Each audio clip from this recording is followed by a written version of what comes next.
پیسې وي، دولت و مال و حال و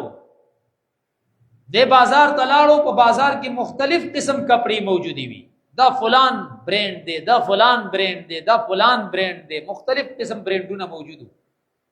یو قسم لږ کم قیمت باندې یو درمیانه باندې یو ګرانو. دا ګران برینډ والا کپڑے چې کوم دی په دې وجه باندې اخیستي چې یاره ما زه خلکو ته ښکاره شم،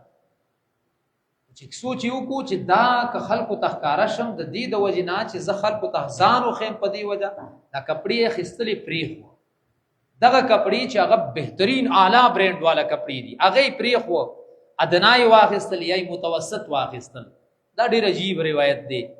ما ته خپله چې مخې ته راغو یقین موشه د سترګو کې مې ورته اوښکې راغلې. ډېر انتهایي عجیب روایت دی چې چا خپل لباس اعلی برینډ والا لباس د خلکو د دې د وجې نه د خلکو د وجې نه پرېښود چې معاشره کې غریب خلک شته، هغه به دې ته زما لباس ته چې ګوري څه به وایي.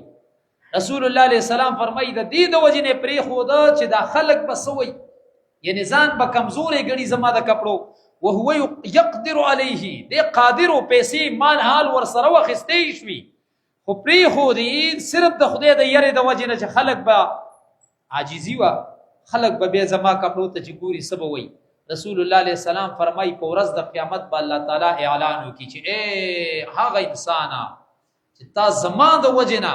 د تمامو مخلوقاتو په وړاندې به الله تعالی دا سړی را پیش کوي،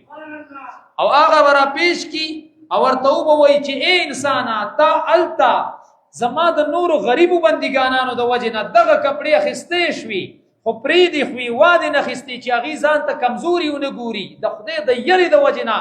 راشه نن دلته د ایمان قسم قسم لباسونه دي، چې کم لباس د خوښ وي هغه لباس د ایمان والا واچه او زه لاړ شه جنت ته داخل شه.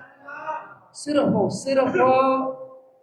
اعلی کپړه په دې وجه پرېښودل چې دا غریب خلک به چې کپړې دا نشي اچولی هغې به څه وایي.